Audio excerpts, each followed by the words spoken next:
ಪ್ರಯಾಗ್ರಾಜಲ್ಲಿ 4 ಜನ ಕನ್ನಡಿಗರು ಮೃತಪಟ್ಟಿದ್ದಾರೆ ಅನ್ನೋ ಮಾಹಿತಿ ಏನು ಮಹಾಕುಂಭಮೇಳ ನಡೀತಾ ಇದೆ ಉತ್ತರ ಪ್ರದೇಶದಲ್ಲಿ. ಕರ್ನಾಟಕದಿಂದ ಕುಂಭಮೇಳದಲ್ಲಿ ಭಾಗವಹಿಸಲಿಕ್ಕೆ ಹೋಗಿದ್ದಂತವರು ಸಹ ಕೆಲವರು ಇಂದು ಬೆಳಿಗ್ಗೆ ನಡೆದಂತಹ ಕಾಲ್ತುಳಿತ ದುರಂತದಲ್ಲಿ ಮೃತರಾಗಿದ್ದಾರೆ ಅನ್ನುವಂತ ಮಾಹಿತಿ ನಮಗೂ ಬಂದಿದೆ. ನಾವು ಮುಂಜಾನೆಯಿಂದ ಉತ್ತರ ಪ್ರದೇಶದ ಸರ್ಕಾರದ ಜೊತೆಗೆ ನಿರಂತರ ಸಂಪರ್ಕದಲ್ಲಿ ಇದ್ದೇವೆ. ಆದ್ರೆ ಇಲ್ಲಿಯವರೆಗೂ ಕೂಡ ಉತ್ತರ ಪ್ರದೇಶ ಸರ್ಕಾರ ಯಾರ ಮೃತರ ಬಗ್ಗೆನೂ ಕೂಡ ನಮಗೆ ಅಧಿಕೃತ ಮಾಹಿತಿಯನ್ನ ಕೊಟ್ಟಿಲ್ಲ. UP government disaster management authority ಆಗಲಿ ಯುಪಿ ಸರ್ಕಾರ ಆಗಲಿ ನಾವು ಈ ಕ್ಷಣದವರೆಗೆ ಯಾವ ಸಾವನ್ನು ನಮಗೆ ವರದಿ ಕೊಟ್ಟಿಲ್ಲ. ಅವರು ನಾವು ಕೇಳ್ತಾನೆ ಇದ್ದೇವೆ, ಕರ್ನಾಟಕದವರು ಯಾರಾದರೂ ಸಾವು ನೋವಿಗೆ ಈಡಾಗಿದ್ದಾರಾ ಅಂತ. ಉತ್ತರ ಪ್ರದೇಶದಿಂದ ಸರ್ಕಾರದಿಂದ ನಮಗೆ ಇಲ್ಲಿವರೆಗೂ ಯಾವುದು ಮಾಹಿತಿ ಬಂದಿಲ್ಲ. ಏತನ್ ಮಧ್ಯ ಖಾಸಗಿ ನಮಗೆ ವಲಯಗಳಿಂದ ಕರ್ನಾಟಕದವರು ಕೂಡ ಈ ತೊಂದರೆಯಲ್ಲಿ ಸಿಕ್ಕಾಕೊಂಡಿದ್ದಾರೆ ಅಂತ ಮಾಹಿತಿ ಬಂದ ಮೇಲೆ ನಾವು ಬೆಳಗಾವಿಯಲ್ಲಿ ನಮ್ಮ ಡಿಸಿಗೆ ಮಾತನಾಡಿ, ಡಿಸಿ ಅವ್ರಿಗೂ ಕೂಡ ಅಫಿಷಿಯಲ್ ಆಗಿ ಇಲ್ಲಿಂದನೂ ಮಾಹಿತಿ ಇರಲಿಲ್ಲ.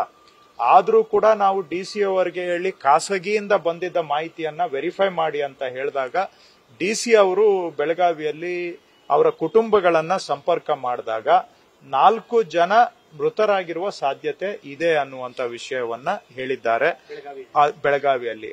ಅದು ಒಬ್ಬರು ಮೇಘ ಅನ್ನೋರು, ಜ್ಯೋತಿ ಅನ್ನುವರು, ಅರುಣ ಮತ್ತು ಮಹಾದೇವಿ, ಇವರು 4 ಜನ ಮೃತರಾಗಿರುವಂತಹ ಸಾಧ್ಯತೆ ಇದೆ ಅಂತ ಖಾಸಗಿ ಮಾಹಿತಿ ಆಧಾರದ ಮೇಲೆ ಜಿಲ್ಲಾಧಿಕಾರಿಗಳು ನನಗೆ ಮಾಹಿತಿಯನ್ನ ಕಳಿಸಿದ್ದಾರೆ.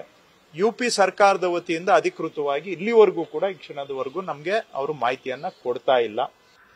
ಏತನ್ ಮಧ್ಯ ನಾವು ತಕ್ಷಣ ಬೆಳಗಾವಿಯಿಂದ ಒಬ್ಬರು ಪೊಲೀಸ್ ಅಧಿಕಾರಿ, ಒಬ್ಬರು ಅಡಿಷನಲ್ ಡಿಸಿ ರ್ಯಾಂಕ್ ಆಫೀಸರ್ ಮತ್ತೆ ಬ್ಯಾಂಗ್ಳೂರಿಂದ ಒಬ್ಬರು IAS ಅಧಿಕಾರಿ, 3 ಜನಗಳ ತಂಡವನ್ನ ತಕ್ಷಣ ನಾವೀಗ ಪ್ರಯಾಗ್ರಾಜ್ಗೆ ಇಲ್ಲಿಂದ ರವಾನೆ ಮಾಡ್ತಾ ಇದ್ದೇವೆ.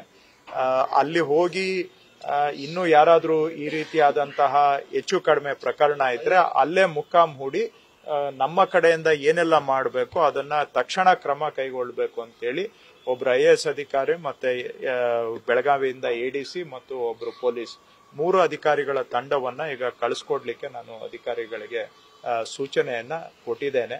ನಮ್ಗೆ ಬಂದಿರುವಂತಹ ಖಾಸಗಿ ಅನಧಿಕೃತ ಮಾಹಿತಿಯ ಪ್ರಕಾರ ಬೆಳಗಾವಿಯಲ್ಲಿ ಬಿಜೆಪಿ ಅವರ ಕಡೆಯಿಂದ ಈ ಕುಂಭಮೇಳದಲ್ಲಿ ಭಾಗವಹಿಸಲಿಕ್ಕೆ ಅವರ ಒಂದು ಸಹಕಾರದಲ್ಲೋ ಸಹಾಯದಲ್ಲೋ ಅಥವಾ ಅವರ ನಾಯಕತ್ವದಲ್ಲೋ ಒಂದಷ್ಟು ಜನ ಕುಂಭಮೇಳಕ್ಕೆ ಪ್ರವಾಸ ಮಾಡಿದ್ರು ಬೆಳಗಾವಿ ಜಿಲ್ಲೆಯಿಂದ.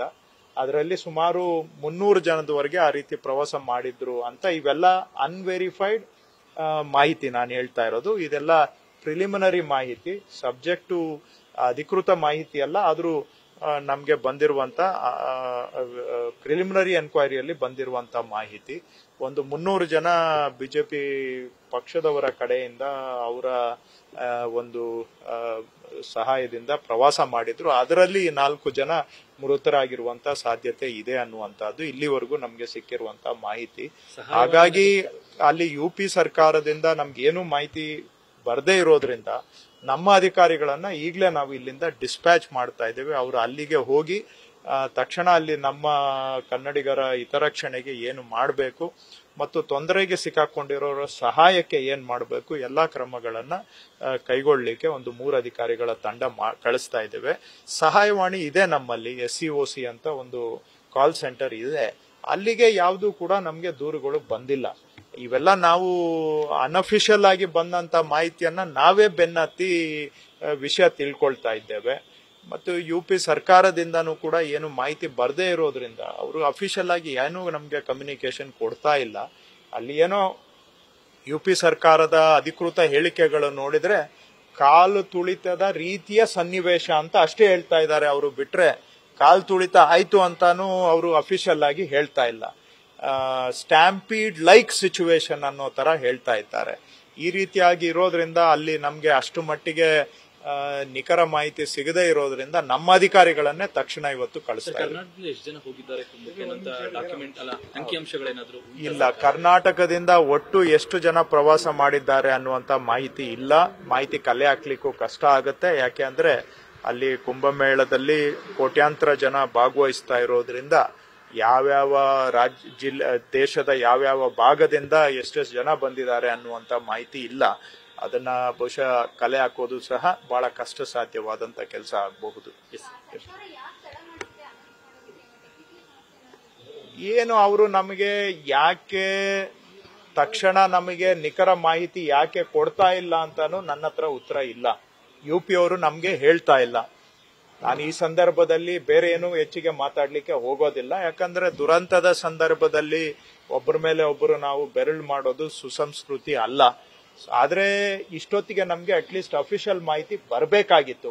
ಯಾವುದೇ ದುರಂತ ಆದಾಗ ನಮ್ಗೆ ಒಂದು ಅಧಿಕೃತ ಮಾಹಿತಿ ಬರ್ತದೆ. ಆ ಸರ್ಕಾರದವರು ಪಟ್ಟಿ ಮಾಡಿ ಅದನ್ನ ಎಲ್ಲಾ ರಾಜ್ಯಗಳ ಜೊತೆಗೆ ಹಂಚ್ಕೊಳ್ತಾರೆ. ಅದರ ಆಧಾರದ ಮೇಲೆ ನಾವು ನಮ್ಮವ್ರು ಯಾರಾದ್ರೂ ಇದಾರ ಅಂತ ಫರ್ದರ್ ನಾವು ಅದನ್ನ ಎನ್ಕ್ವೈರಿ ಮಾಡ್ಲಿಕ್ಕೆ ನಮ್ಗೆ ಅನುಕೂಲ ಆಗುತ್ತೆ. ಇದು ಒಂದು ಸ್ಟ್ಯಾಂಡರ್ಡ್ ಪ್ರಾಕ್ಟೀಸ್ ಯಾವಾಗ್ಲೂ ಕೂಡ ಇಂಥ ದುರಂತ ಆದಾಗ. ಆದ್ರೆ ಇವತ್ತು ಯಾವುದೂ ಪಟ್ಟಿ ನಮ್ಗೆ ಸಿಗ್ತಾ ಇಲ್ಲ. ಸೊ ಹಾಗಾಗಿ ನಾವು ಕೂಡ ಅಧಿಕೃತವಾಗಿ ಏನು ಹೇಳಲಿಕ್ಕೆ ನಮಗೂ ಸ್ವಲ್ಪ ಕಷ್ಟ ಆಗ್ತಾ ಇದೆ. ನಾನು ಅಲ್ಲಿಗೂ DC-ಗೆ ಇನ್ಸಿಸ್ಟ್ ಮಾಡಿ ನಮ್ಮ ಅಧಿಕಾರಿಗಳನ್ನ ಅಲ್ಲಿ ಊರುಗಳಿಗೆ ಕಳಿಸಿ ಕಲೆ ಹಾಕಿದಂತ ಮಾಹಿತಿ ನಿಮ್ ಜೊತೆಗೆ ಹಂಚ್ಕೊಳ್ತಾ ಇದ್ದೇನೆ. Subject to confirmation. ಯಾಕಂದ್ರೆ ಅಲ್ಲಿ UP-ಯಲ್ಲಿ ಅವರು ಡಿಕ್ಲೇರ್ ಮಾಡಿದಾಗ ಮಾತ್ರ ನಾವು ಇದನ್ನ ಕನ್ಫರ್ಮ್ ಮಾಡ್ಲಿಕ್ಕೆ ಸಾಧ್ಯ ಆಗುತ್ತೆ. ಬಟ್ ಇಲ್ಲಿ ಇರುವಂತ ಅನಧಿಕೃತ ಆದ್ರೂ ಕೂಡ ನಿಮ್ ಜೊತೆಗೆ ಹಂಚ್ಕೊಳ್ಳೇಬೇಕಾದಂತ ಅನಿವಾರ್ಯ ಇರೋದ್ರಿಂದ ನಾನು ತಮ್ಮ ಜೊತೆಗೆ ಹಂಚ್ಕೊಳ್ತಾ ಇದ್ದೀನಿ.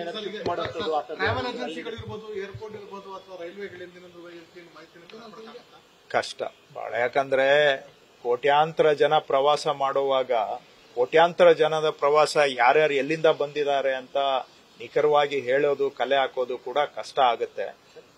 ಬಟ್ ಅಲ್ಲಿ ಯಾರು ತೊಂದರೆಗೆ ಸಿಕ್ಕಾಕೊಂಡಿದ್ದಾರೆ ನಮ್ಮ ಟೀಮ್ ನ ಅಲ್ಲಿಗೆ ಕಳಿಸಿದ್ರೆ ಅವಾಗ ನಮ್ಮವ್ರು ಯಾರು ಅಂತ ಗೊತ್ತಾಗುತ್ತೆ. ಅದಕ್ಕೆ ನಮ್ಮ ಟೀಮ್ ಅನ್ನ ಡಿಸ್ಪ್ಯಾಚ್ ಮಾಡ್ತಾ ಇದ್ದೀವಿ. ಈ ಕರ್ನಾಟಕದಿಂದಾನೇ ಕಳಿಸ್ತಾ ಇದೀವಿ ನಾವು. ಇಲ್ಲಿಂದಾನೇ UP ಸರ್ಕಾರ ಜೊತೆ ನಾವೇ ಟಚ್ ಅಲ್ಲಿ ಇದೀವಿ. ಬಟ್ ಈಗ ಅಲ್ಲಿ ಏನು ಮಾಹಿತಿ ಸಿಗದೆ ಇರೋದ್ರಿಂದ ನಮ್ಮ ಆಫೀಸರ್ಸ್ನೇ ಒಬ್ಬ IAS ಆಫೀಸರ್ ಇನ್ನಿಬ್ಬರು ಆಫೀಸರ್ಸ್ ನ ಕಳಿಸೋದ್ರಿಂದ ಸ್ವಲ್ಪ ಯಾರಾದ್ರೂ UP ಮೂಲದ ನಮ್ಮ ರಾಜ್ಯದ IAS ಅಧಿಕಾರಿನೇ ಕಳಿಸ್ತಾ ಇದೀವಿ.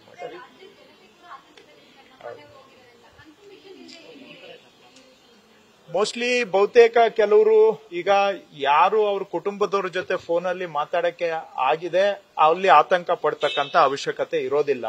ಯಾರು ಸಂಪರ್ಕಕ್ಕೆ ಸಿಗುತ್ತಾ ಇಲ್ಲ ಅಂತ ಸಂದರ್ಭದಲ್ಲಿ ಮಾತ್ರ ಆತಂಕಕ್ಕೆ ಒಳಗಾಗಬೇಕಾದಂತ ಒಂದು ಪರಿಸ್ಥಿತಿ ಬರಬಹುದು. ಹಾಗಾಗಿ ಯಾರು ಆತಂಕಕ್ಕೆ ಒಳಗಾಗೋ ಸಂಪರ್ಕದಲ್ಲಿದ್ರೆ ದಯವಿಟ್ಟು ಆತಂಕ ಪಡಬೇಡಿ ಅಂತ ನಾನು ಮನವಿ ಮಾಡ್ತೀನಿ.